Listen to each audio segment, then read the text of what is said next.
Okay, fantastic. Very good. So, management of brain and spine cavernomas.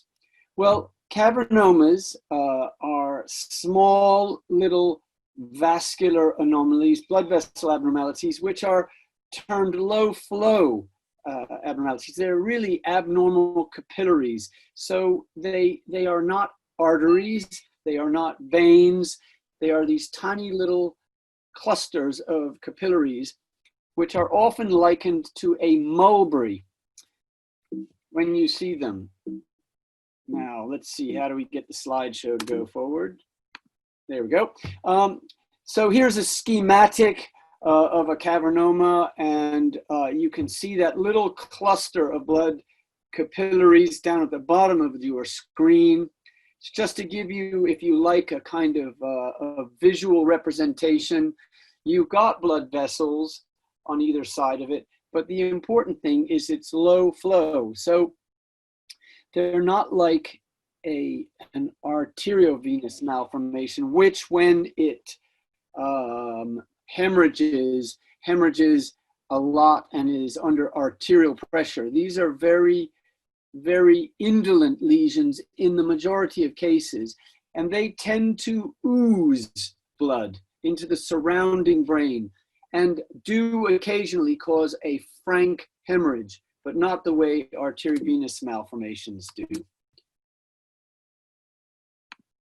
Here are a couple of MRI scans just to show you what the typical appearances are of a cavernoma, and what you can see from left to right are these little clusters, which on different MRI sequences have different shades of gray, white, and black. And that is an indication of whether there has been any hemorrhaging or not.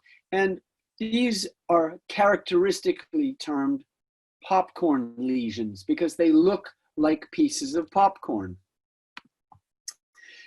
This is a very special MRI sequence known as a gradient echo sequence, and we use these when we study cavernomas because this MRI sequence is incredibly sensitive for the presence of blood and blood vessels. And on this scan, you can see these clusters of black dots.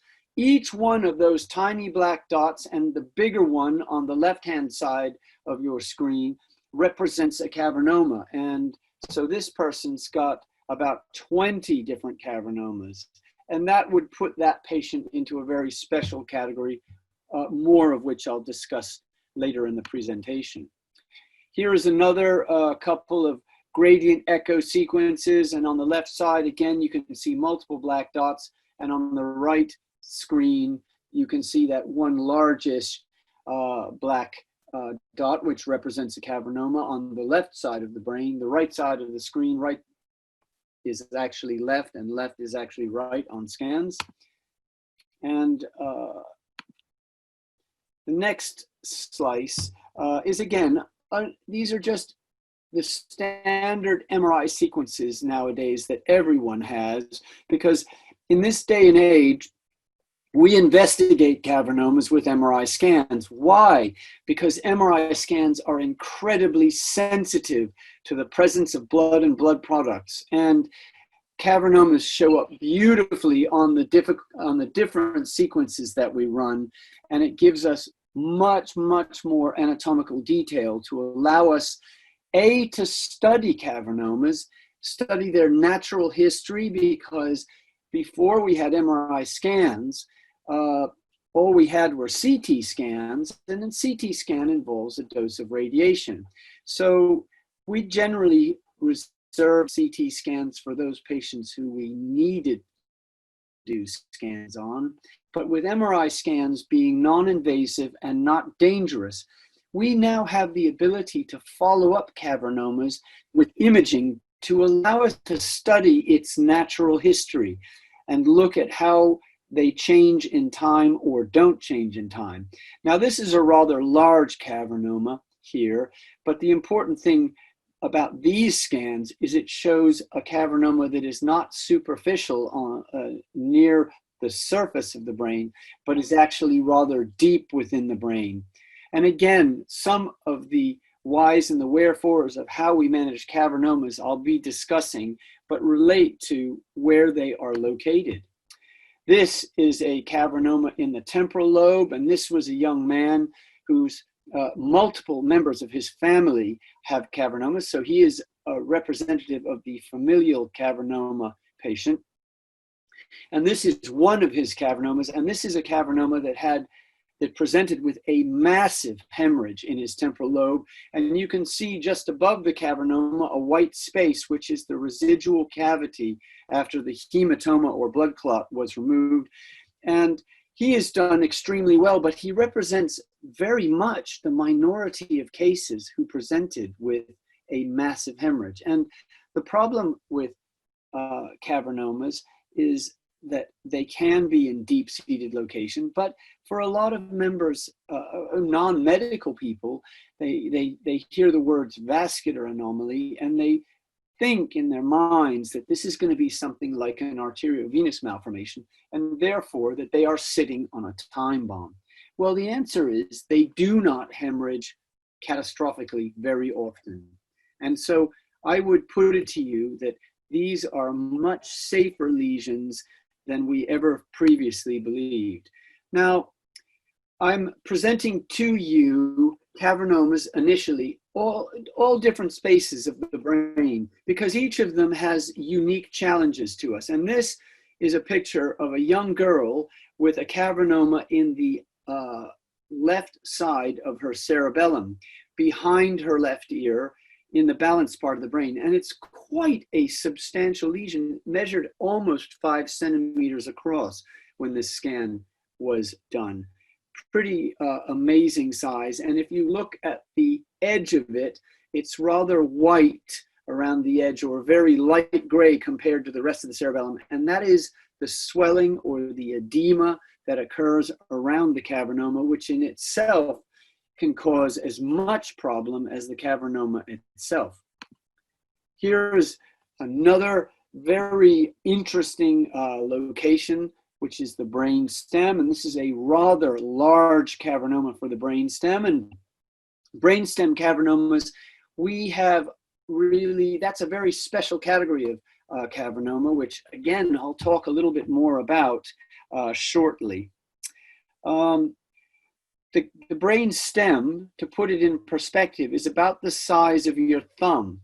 So if you have something even 1 or 1.5 centimeters in diameter in a structure the size of your thumb, you will realize that that is a substantial size relative to that structure of the brain. And the brain stem, of course, is the area of brain through which everything in the higher bits of your brain funnels down to your body. So it is a rather critically important structure, and one which is very challenging to manage surgically. Why is it so difficult? Well, if you look at this picture on the right-hand side, that is a schematic of the brainstem at the level of this cavernoma. And each of those areas with initials on them represent absolutely critical brain tracts which control a huge range of functions, not just the movements and coordination of your arms and legs, but your swallowing, blood pressure, eye movements. And I'm sure you can appreciate that when you look at that cavernoma and you see where it is, you can see that the structures all around are critically important. And if you imagine that this structure is deep in the center of the brain, surrounded by bone and other bits of brain, you can realize that the surgeon's approach is very complex and very, very challenging. This is another picture of a cavernoma in the brainstem, and this was a young boy. And these two pictures show the cavernoma, and the fact that there is a large amount of what is white in it indicates that he had an acute hemorrhage, and that poses, again, rather unique challenges in terms of how these cavernomas are managed surgically. I am pleased to be able to tell you that after an interval during which time the cavernoma shrunk slightly and his profound neurological deficit improved, that he went on to have successful surgery and is now rehabilitating and gaining back most of the functions that he lost when the brain hemorrhage occurred within the cavernoma. Now, let's talk a little bit about the causes, because this has become a very well-studied area now. Put very simply, cavernomas have an unknown etiology. We do not know what causes them, but what we do know is that about 1 in 5 are familial or inherited. And we've been lucky enough to have identified 3 genetic mutations which are associated with these familial cavernomas or multiple cavernomas. And they have different names, but what we're tending to do is to standardize the nomenclature. So what you see is CRIT1, which is now also known as CCM1, cavernous malformation, cerebral cavernous malformation 1, CCM2, and CCM3. So it's easier, CCM1, 2, and 3 rather than the previous designations. And if we look at this, mutations in these 3 genes cause almost all of the familial cavernomas, but of course, it does leave a small percentage which are due to some unknown cause or genetic malformation. So these genetic malformations can be studied and identified, and it helps when you are thinking perhaps of having children if you yourself have a cavernoma. That, of course, only represents about 1 in 5 of all cavernomas, and the remainder, 4 out of 5 patients with a cavernoma, have no known underlying cause and have no genetic mutation. So that, of course, represents the majority of patients. Now, with familial cavernomas, these are inherited by this pattern known as autosomal dominant.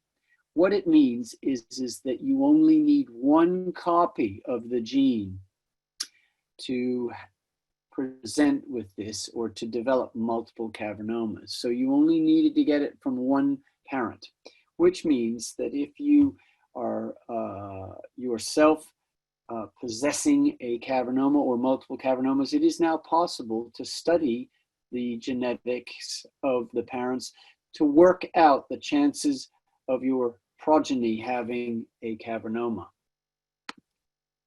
Now, how do these present? Well, in the majority of cases, patients present with seizures or epilepsy. And obviously, that doesn't hold good for cavernomas in all locations, but overall, given that cavernomas occur most frequently in the cerebral hemispheres rather than in the brainstem or the spinal cord, epilepsy is by far and away the commonest presenting feature. Almost a quarter, just over a quarter, will present with some evidence of bleeding from the cavernoma. And in a smaller percentage, they will have a focal neurological deficit or intracranial hypertension. Now, usually intracranial hypertension only really occurs if the cavernoma bleeds quite catastrophically. And sometimes if the cavernoma bleeds and it blocks the flow of fluid through the fluid chambers of the brain, the patient may present with something known as hydrocephalus. And that causes raised pressure inside the head, and intracranial hypertension is just another way of terming high pressure inside the head. Focal neurological deficits are, again, not that common, except if you are dealing with cavernomas within the brain stem because of all of the tracts, the vital tracts that go through the brain stem. So developing that theme a little bit more, what are the sort of symptoms that you can get? Well, you can get seizures, as we talked about. The majority of patients present with those. Weakness in the arms or legs. Usually that is due to cavernomas within the brainstem. Visual problems, if you have cavernomas affecting the areas of the brain, usually at the back of the head, which are involved in transducing sight. Balance problems for cavernomas in the cerebellum or brainstem, memory and attention problems, and headaches. Usually, though, headaches are a symptom of a cavernoma that has bled, rather than as a symptom of a cavernoma that does not show any evidence of acute hemorrhage. Now, I always put this up because I think it is very, very important. Neurosurgeons have mission statements. I mean, I'm not that politically correct, but I think it's important for people to realize, what are we trying to achieve? When we are thinking of treating cavernomas, we are thinking, are we going to cure the patient? Are we going to result in some sort of long-term remission of their symptoms, even if we can't cure them? And most importantly, and never should be forgotten, is we are always trying to minimize the damage we might do to the nervous system. And, you know, neurosurgical operations are like insurance policies. There's always the fine print, and some people will minimize the impact of that small print. But you see, even if I talk to you about risks of 1, 2, or 3% of an operation that I might undertake, what one has to appreciate is that the impact on the patient of one of those risks or complications may be massive. If I say to you there's a 2% risk of stroke or serious neurological deficit, you may say, well, that's a very good odds, but if it happens to you, you might very well be incapacitated.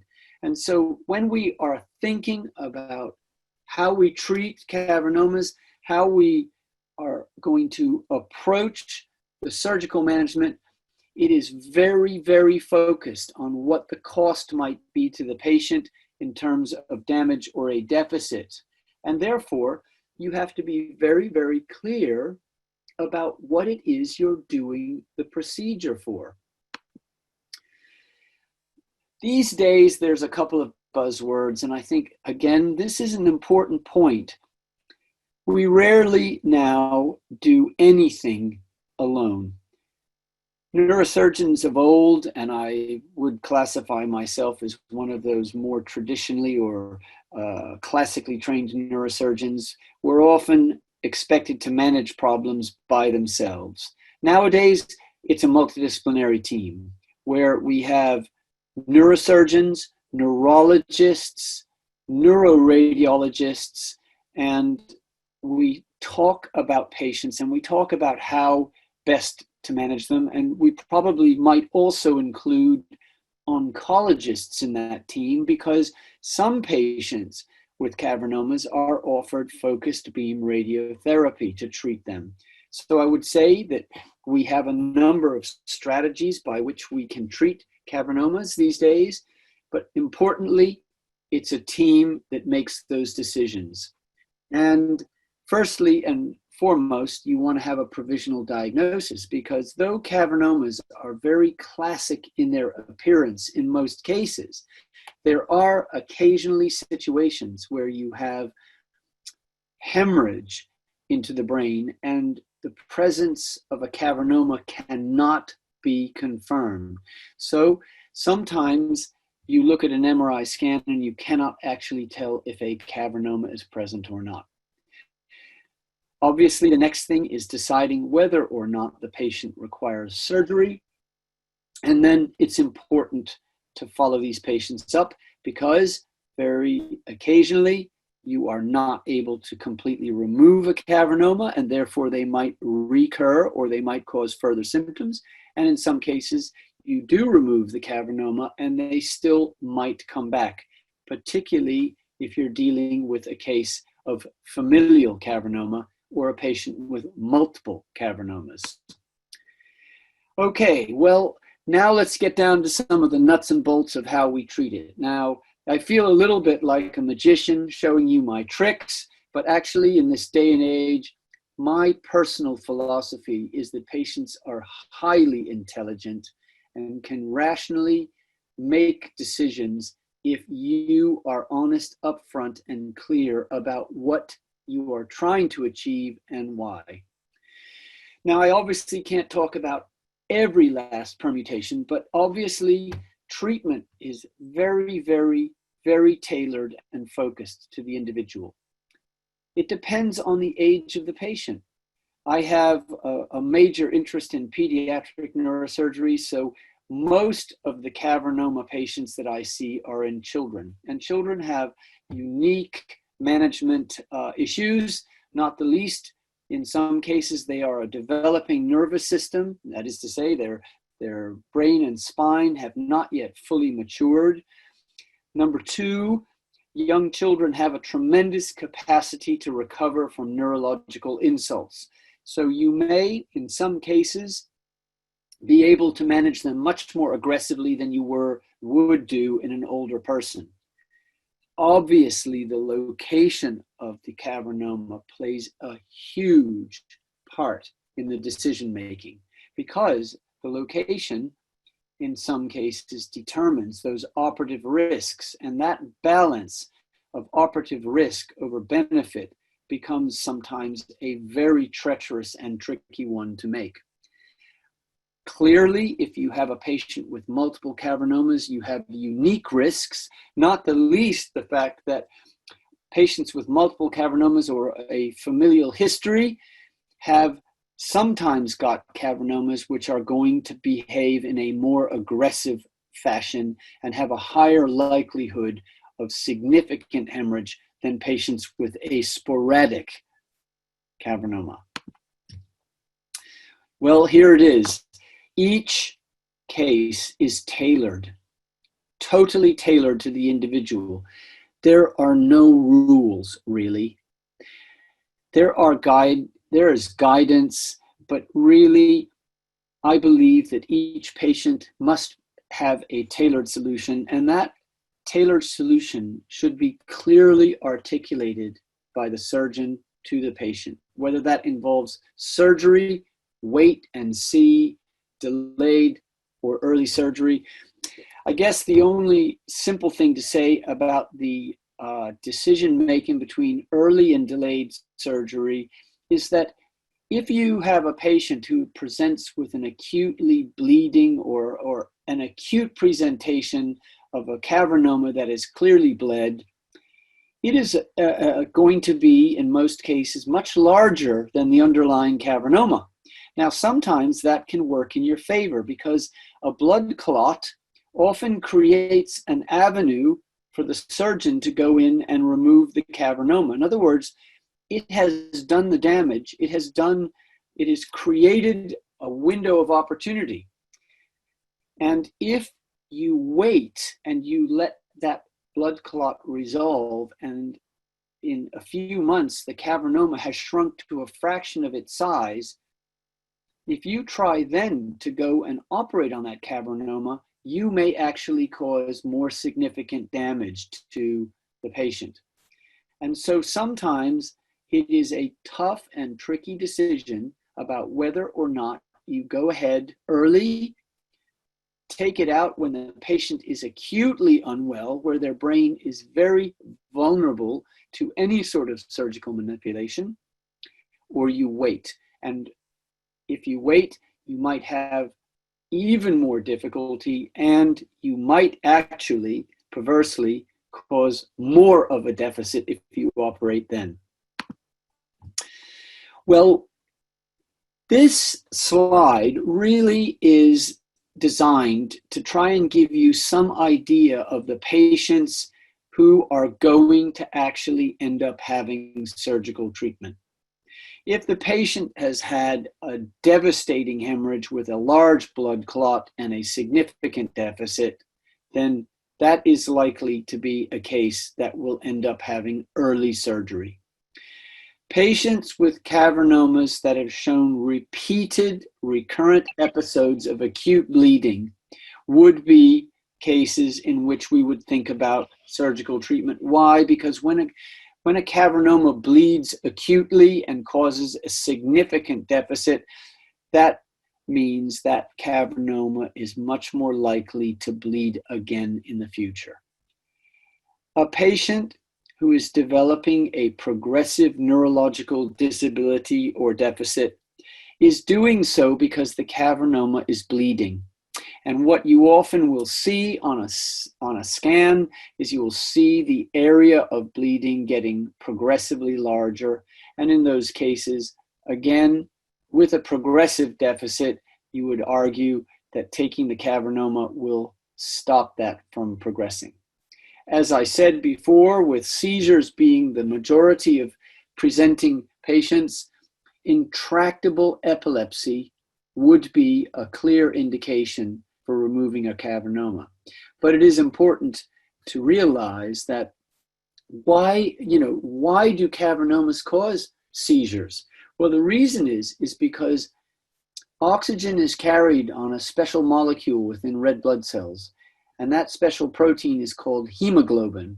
And at the center of this hemoglobin molecule that carries the oxygen is iron. And iron is highly epileptogenic. If you take a few drops of blood from a patient and put it on the surface of their brain, you can stimulate seizures. It is that potent. And if you have therefore got a lesion like cavernoma, which oozes a little blood here and there, sometimes bleeds, you can see how that can create a potent generator of seizures. And so when you have a patient with intractable epilepsy, surgery is very often the best way of alleviating that epilepsy. But it is also important to realize that because the cavernoma has oozed blood into the surrounding brain, you have to remove not just the cavernoma, but you have to remove all of the brain that is stained by blood and old blood products, because if you don't, the rim around the cavernoma may continue to generate seizures. Clearly, if you have a patient whose cavernoma has bled so hugely as to cause a big blood clot, which can then cause a mass effect or can block the ventricular system, then mass effect or hydrocephalus would be a clear and unequivocal emergency surgical manifestation.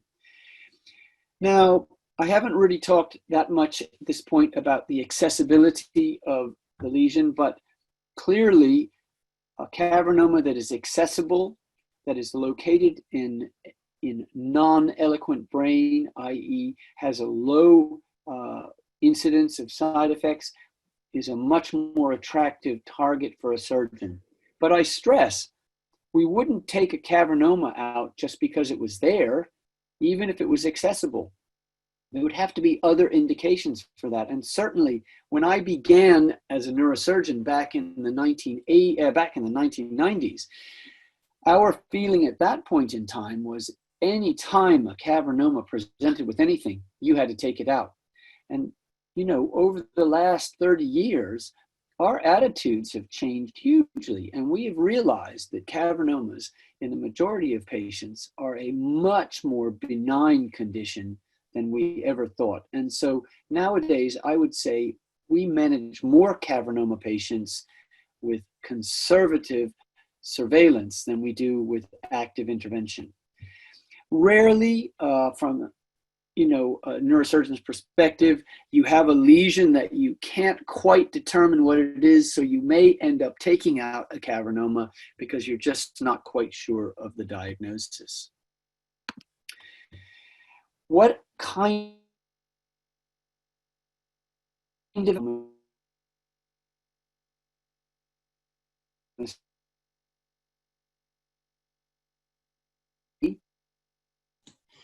We've just lost you there temporarily, Chris.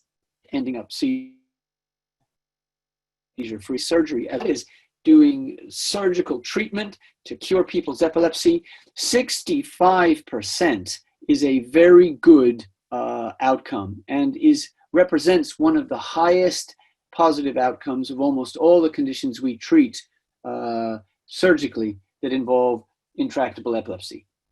The other 35% usually have a considerably reduced seizure frequency, so actually for treating epilepsy, it's a good thing to operate.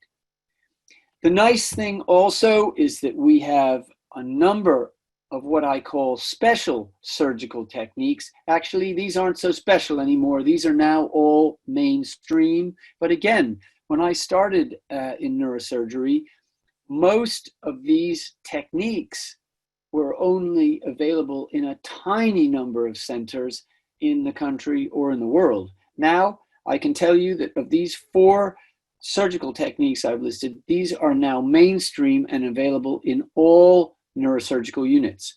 The biggest, technique of all is image-guided surgery, which is like neurosurgical sat-nav, and it now allows us to do a preoperative scan, to do a 3-dimensional reconstruction of the patient's brain, and navigate straight down to the cavernoma, minimizing the amount of dissection, minimizing the opening, and this translates into far better outcomes. We can now do awake operations so that if a cavernoma is located within eloquent brain, we've got the patient awake, talking and moving so that we can dissect carefully and precisely and avoid deficits. In the old days, you put the patient to sleep, you took their cavernoma out, and whatever they woke up with was whatever they woke up with.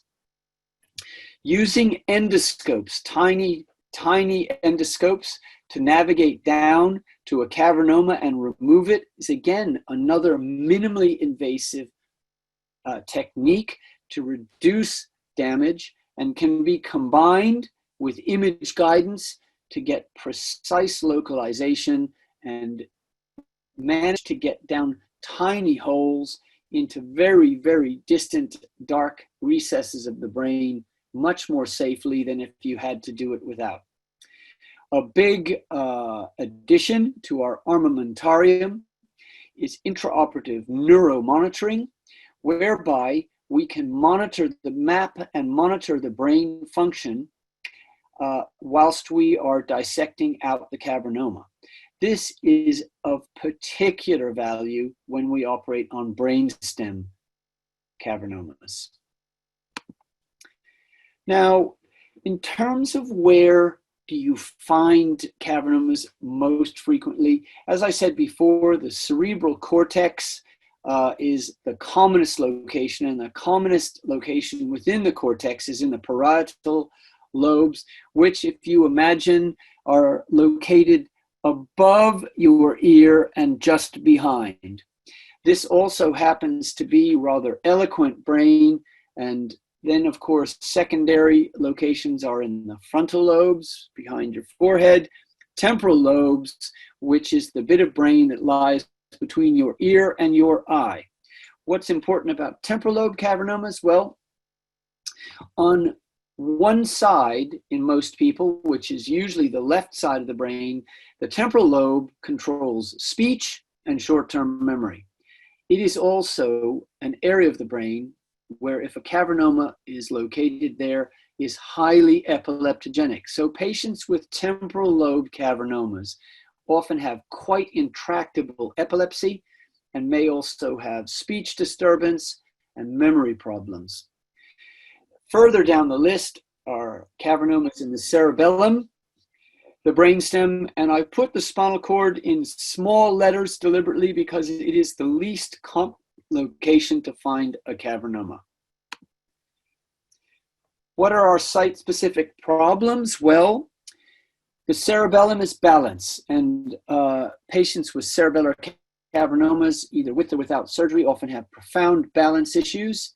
In the brainstem, you can have weakness and incoordination in any or all of your arms and legs. You can have swallowing difficulties, blood pressure problems. You can have eye problems with double vision. Temporal lobe, we've talked about, epilepsy, speech disturbance, short-term memory loss, and frontal lobes, you may have epilepsy, you may have personality change, and all of these things you have to factor into equations about surgical treatment. Now, I've got a few cases to just run by you to give you an idea of this decision making. This was a 10-year-old girl who presented with very severe headaches, vomiting, dizziness. She couldn't even sit up in the bed. And what you see here is a large cavernoma in the left side of her cerebellum with edema. Now you look at this, it's large. She's got very marked symptoms. So did we take it out? No, because if you look at the dates in the top right corner of each of these scans, you can see these scans over time. And you can see on the left-hand side at presentation, the right-hand side after an interval, and you can see that the cavernoma has gotten smaller. And then 2011, look at how small that cavernoma has become. That patient's symptoms completely resolved. She is now in her 20s and has never had surgery and has no symptoms whatsoever. So this was a case where you thought, maybe an operation. We waited and it has resolved. Completely symptom-free. Now, if it bleeds again, we might turn around and say that should come out. But how can you argue that you should operate on a patient who has no symptoms, who's living her life, is happy, working, and comes in once every 12 to 18 months for a follow-up MRI scan? So I feel that I made the right decision in this particular case. One of the few times I'm going to pat myself on the back. Now, here is a brainstem cavernoma, and it is located in the left side of the brainstem, and you can see it as a dark area on the left-hand screen and a dark area on the right, deep in the clockwork. Now, the problem is with this patient is the problems with this patient are that this patient were, the fact this patient had marked weakness in one side of his body. He had swallowing difficulties. He had problems with his eyesight, and his symptoms were getting worse. And therefore, he needed to have an operation. And it was tricky, but we managed to find it. We managed to remove it. And it took him about 2 or 3 years before his acute symptoms resolved. And he was still left with residual balance problems, but his swallowing had come back to normal, and his visual disturbance had improved markedly. So I think he would say that his quality of life was improved. Now, I'm going to finish up really on the topic of spinal cavernomas. These are tricky, and they can occur anywhere within the spinal cord. Why are they tricky? Because a little bit like the brainstem, your spinal cord is not a large structure. Your spinal cord is about the diameter of your little finger. Brainstem, your thumb, spinal cord, your little finger. So a cavernoma, even a small one of 1 centimeter, can cause quite considerable neurological deficits. What is the other problem about spinal cavernomas? Well, spinal cord cavernomas occur within the spinal cord, obviously, but the cavernoma is surrounded by spinal cord tissue.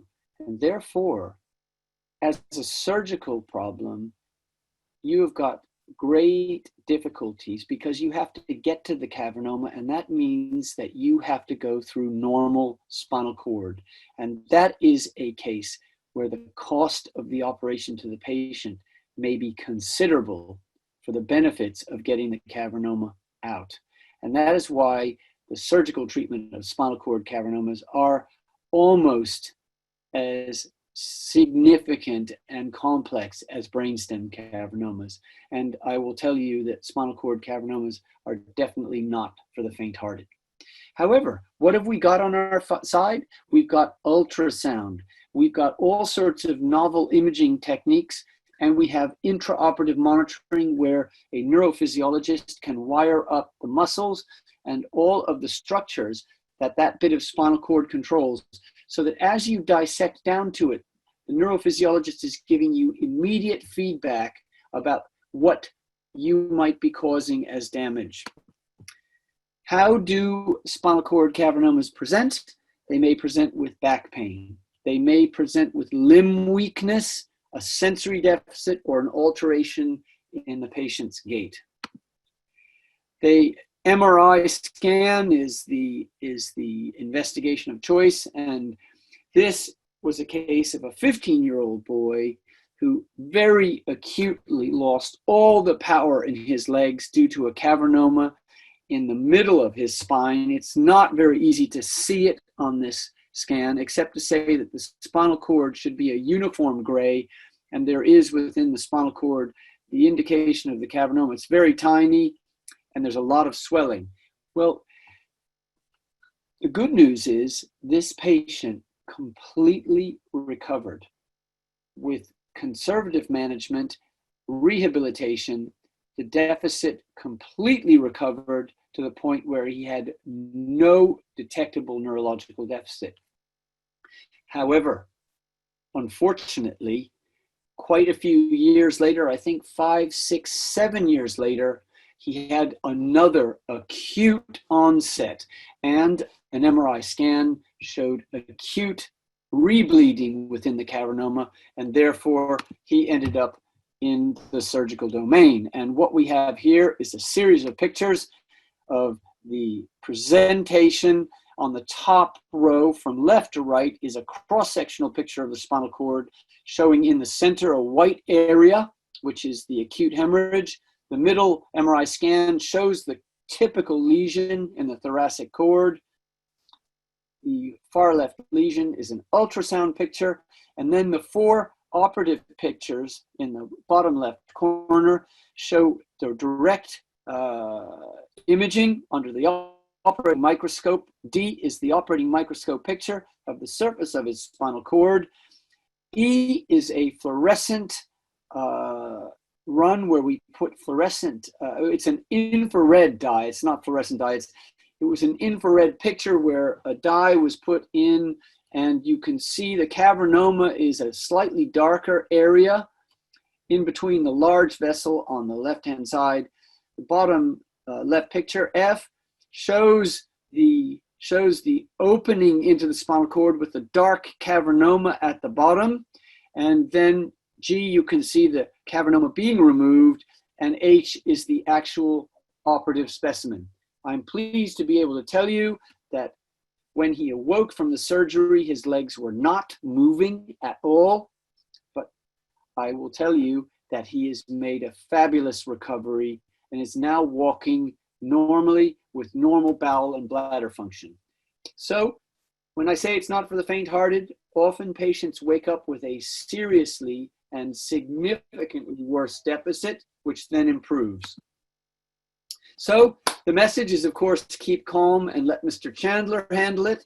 And if you wanted to know why I do my job, when a patient gives me something like that, that happens every now and again, I'll tell you what, it makes it totally worthwhile. This is our group of neurosurgeons. We are all King's College Hospital neurosurgeons, and we also work in the private sector. The advantages of this is that we work as a group, and we think now that partnerships and working together in teams is definitely the way forward, because each of us in this group of neurosurgeons has individual special interests, and combining those special interests, those with vascular interests, those with interest in the brainstem and monitoring, means that you get a better outcome for the patients. So thank you very much for listening to my talk, and